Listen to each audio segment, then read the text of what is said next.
8 বিভাগে বজ্রসহ বৃষ্টির আভাস। এদিকে ইসরায়েলের সঙ্গে সব কূটনৈতিক সম্পর্ক বাতিলের দাবি বাসদের। ডক্টর ইউনূস একের পর এক ম্যাজিক দেখাচ্ছেন, বলছেন মান্না। মাইকিং করে 2 উপজেলার গ্রামবাসীর মধ্যে সংঘর্ষে আহত 20। এবং সর্বশেষ জানাবো 2 মার্কিন কর্মকর্তার ঢাকা সফর, গুরুত্ব পেতে পারে আঞ্চলিক নিরাপত্তা। এতক্ষণ শুনছিলেন সংবাদ শিরোনাম, এবারে বিস্তারিত। তবে তার আগে অনুরোধ থাকবে আমাদের চ্যানেলটি সাবস্ক্রাইব করে বেল আইকনটি ক্লিক করুন। 8 বিভাগে বজ্রসহ বৃষ্টির আভাস। আগামী 24 ঘন্টার মধ্যে দেশের 8 বিভাগে বজ্রসহ বৃষ্টি হতে পারে বলে জানিয়েছে বাংলাদেশ আবহাওয়া অধিদপ্তর। আবহাওয়া অফিস জানায়, আগামী 24 ঘন্টায় রংপুর, রাজশাহী, ময়মনসিংহ, ঢাকা, খুলনা, বরিশাল, চট্টগ্রাম এবং সিলেট বিভাগের কিছু কিছু জায়গায় অস্থায়ীভাবে দমকা হাওয়া সহ বিদ্যুৎ চমকানো বা বৃষ্টি বা বজ্রসহ বৃষ্টি হতে পারে। সেই সঙ্গে ফরিদপুর, সিরাজগঞ্জ, ফেনী ও যশোর জেলাসমূহের উপর দিয়ে মৃদু তাপপ্রবাহ বয়ে যাচ্ছে এবং তা কিছু কিছু জায়গা থেকে প্রশমিত হতে পারে। এছাড়া সারা দেশে দিন এবং রাতের তাপমাত্রা প্রায় অপরিবর্তিত থাকতে পারে। সংস্থাটি জানায়, দক্ষিণ বঙ্গোপসাগরের মধ্যাঞ্চল ও তৎসংলগ্ন এলাকায় অবস্থানরত লঘুচাপটি উত্তর পশ্চিম দিকে সরে গিয়ে ঘনীভূত হয় এবং সুস্পষ্ট লঘুচাপে পরিণত হয়ে আজ দুপুর নাগাদ দক্ষিণ পশ্চিম বঙ্গোপসাগরে ও তৎসংলগ্ন পশ্চিম মধ্য বঙ্গোপসাগরে অবস্থান করছে। এটি পরবর্তী 24 ঘন্টায় উত্তর উত্তর পশ্চিম দিকে এবং পরবর্তী সময়ে দিক পরিবর্তন করে উত্তর উত্তর পূর্ব দিকে অগ্রসর হতে পারে। লঘুচাপের বর্ধিতাংশ পশ্চিমবঙ্গ ও তৎসংলগ্ন এলাকা পর্যন্ত বিস্তৃত রয়েছে। ইসরায়েলের সঙ্গে সব কূটনৈতিক সম্পর্ক বাতিলের দাবি বাসদের। বাংলাদেশের সঙ্গে ইসরায়েলের সব কূটনৈতিক সম্পর্ক বাতিলের দাবি জানিয়েছে বাংলাদেশ সমাজতান্ত্রিক দল বাসদ। এ সময় বজলুর রশিদ ফিরোজ বলেন, মধ্যপ্রাচ্যে আধিপত্য বিস্তার এবং তেল সম্পদের উপর দখলদারিত্বের প্রয়োজনে 1948 সালে ইসরায়েল নামক একটি কৃত্রিম জায়নবাদী সামরিক রাষ্ট্রের সৃষ্টি করেন সাম্রাজ্যবাদী গোষ্ঠী। 7,000 কিলোমিটার দিয়ে শুরু হলো ক্রমাগত ফিলিস্তিনের জায়গা দখল করে বর্তমানে 22,000 কিলোমিটার বিস্তৃত হয়েছে এই কৃত্রিম রাষ্ট্রটি। ইতিমধ্যে গাজার অর্ধেক ভূমি দখল করে নিয়েছে ইসরায়েল। মার্কিন যুক্তরাষ্ট্র সহ সাম্রাজ্যবাদী দুনিয়া অর্থ অস্ত্র দিয়ে এটিকে দানবীয় করে তুলেছে। সর্বশেষ 2023 সালের 7 অক্টোবর থেকে শুরু হওয়া ইসরায়েলি হামলায় প্রায় 51,000 ফিলিস্তিনি নিহত এবং 1,15,000 আহত হয়েছে। এর মধ্যে অর্ধেকের বেশি নারী ও শিশু। জাতিসংঘের তথ্য মতে গাজায় ইতিমধ্যে প্রায় 69% ভবন ধ্বংস বা ক্ষতিগ্রস্ত হয়েছে। মার্কিন প্রেসিডেন্ট ডোনাল্ড ট্রাম্প গাজা থেকে 22 লাখ বাসিন্দাদের সরে গিয়ে ওই অঞ্চল মার্কিন যুক্তরাষ্ট্রের কাছে ছেড়ে দিতে বলেছে। মার্কিন যুক্তরাষ্ট্র গাজা ও পশ্চিম তীরে বিলাসবহুল রিসোর্ট সহ পর্যটন কেন্দ্র তৈরির ঘোষণা দিয়েছে। ডক্টর ইউনূস একের পর এক ম্যাজিক দেখাচ্ছেন, বলছেন মান্না। অন্তর্বর্তী সরকারের প্রধান উপদেষ্টা ডক্টর মোহাম্মদ ইউনূস খুবই নির্মোহভাবে কাজ করছেন বলে মন্তব্য করেছেন ডাকসুর সাবেক ভিপি এবং নাগরিক ঐক্যের সভাপতি মাহমুদুর রহমান মান্না। তিনি বলেন, ডক্টর ইউনূস একের পর এক ম্যাজিক দেখাচ্ছেন। তার মধ্যে ক্ষমতার কোনো লোভ নেই। তিনি দেশের জন্য কাজ করতে চান।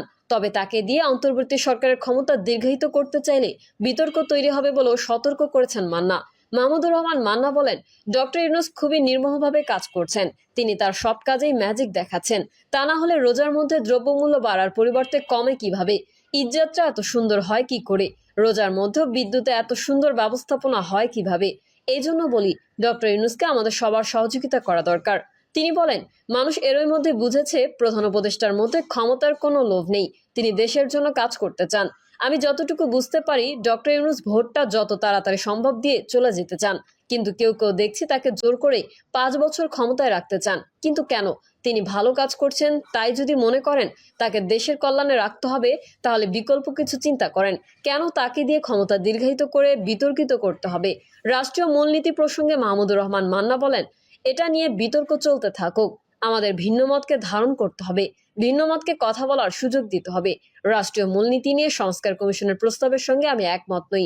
সংস্কার কমিশনের শতাধিক প্রস্তাবের সঙ্গেই নাগরিক ঐক্য একমত নয়। মাইকিং করে 2 উপজেলার গ্রামবাসীর মধ্যে সংঘর্ষে আহত 20।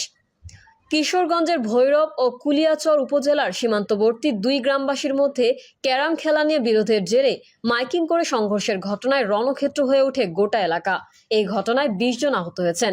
পুলিশ, এলাকাবাসী ও প্রত্যক্ষদর্শী সূত্রে জানা গেছে, সোমবার রাতে কুলিয়ারচর উপজেলার ৬ ইউনিয়নের ১৬রশি গ্রামের কয়েক যুবক ক্যারাম খেলতে যান পার্শ্ববর্তী ভৈরব উপজেলার কালিকাপ্রসাদ ইউনিয়নের আতকাপাড়া গ্রামে। সেখানে ক্যারাম খেলাকে কেন্দ্র করে আতকাপাড়া গ্রামের যুবকদের সঙ্গে তাদের কথা কাটাকাটি হয়।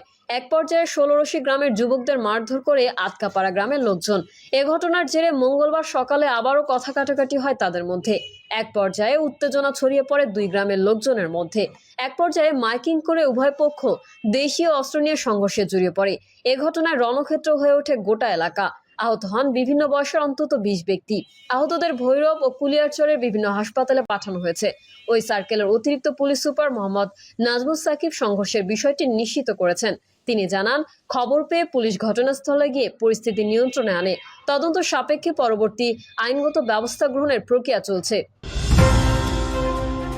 দুই মার্কিন কর্মকর্তার ঢাকা সফর, গুরুত্ব পেতে পারে আঞ্চলিক নিরাপত্তা। আঞ্চলিক নিরাপত্তার বিষয়ে যুক্তরাষ্ট্রের অবস্থান জানতে এবং বাংলাদেশের অবস্থান জানার জন্য যুক্তরাষ্ট্রের পররাষ্ট্র মন্ত্রণালয়ের দুজন ডেপুটি অ্যাসিস্ট্যান্ট সেক্রেটারি ঢাকা সফর করবেন। দক্ষিণ এশিয়া ও পূর্ব এশিয়ার দুই ডেপুটি অ্যাসিস্ট্যান্ট সেক্রেটারির সঙ্গে ঢাকায় আরও যোগ দেবেন মিয়ানমারের যুক্তরাষ্ট্রের ভারপ্রাপ্ত রাষ্ট্রদূত। রোহিঙ্গা ও মিয়ানমার বিষয়ে যুক্তরাষ্ট্রের নতুন প্রশাসনের অবস্থান কী হবে এবং আঞ্চলিক নিরাপত্তায় এর প্রভাব নিয়ে দুই পক্ষের মধ্যে গুরুত্বপূর্ণ আলোচনা হতে পারে বলে আভাস দিয়েছে একাধিক সূত্র। একই সঙ্গে ভারতের সঙ্গে অস্বস্তিকর এবং চীনের সঙ্গে আপাত দৃষ্টিতে ঘনিষ্ঠ সম্পর্কে জানার আগ্রহ থাকতে পারে মার্কিন প্রতিনিধি দলের। যুক্তরাষ্ট্র থেকে অবৈধ বাংলাদেশি ফেরত, বাংলাদেশের সংস্কার ও নির্বাচন সহ অন্যান্য বিষয় নিয়ে আলোচনা করতে পারে দলটি। অপরদিকে যুক্তরাষ্ট্রের সঙ্গে বাণিজ্য বৃদ্ধি, মার্কিন প্রতিষ্ঠান ডেভেলপমেন্ট ফাইন্যান্স কর্পোরেশন থেকে অর্থায়ন সংগ্রহ সহ অন্যান্য বিষয় নিয়ে আলোচনা করতে আগ্রহী বাংলাদেশ। মোটা দাগে আগামী ৪ বছর দুই দেশের সম্পর্ক কি হতে পারে সেটি নির্ধারণ না হলেও এর কাঠামো কি হবে তা খুঁজে বের করার একটি চেষ্টা থাকবে দুই পক্ষেরই। এ বিষয়ে পররাষ্ট্র মন্ত্রণালয়ের একজন কর্মকর্তা বলেন, রোহিঙ্গা সমস্যা ও মিয়ানমারের চলমান সংঘাতের ফলে আঞ্চলিক নিরাপত্তা বিঘ্নিত হতে পারে। রোহিঙ্গাদের আশ্রয় দিয়ে আঞ্চলিক নিরাপত্তা নিশ্চিতের ক্ষেত্রে বড় ধরনের অবদান রেখেছে বাংলাদেশ, কিন্তু তাদের অন্য মৌলিক চাহিদা পূরণের জন্য বড় অঙ্কের অর্থ দিয়ে থাকে যুক্তরাষ্ট্র এবং এটির পরিমাণ ক্রমান্বয়ে কমছে। বাংলাদেশ চীন সম্পর্ক, প্রধান উপদেষ্টা মোহাম্মদ ইউনূসের সম্প্রতি চীন সফরকে ঐতিহাসিক হিসেবে অভিহিত করেছে সরকার। একই সঙ্গে আগামী ৫০ বছরের সম্পর্কের ভিত্তি এই সফরের হয়েছে বলে জানা হয়েছে।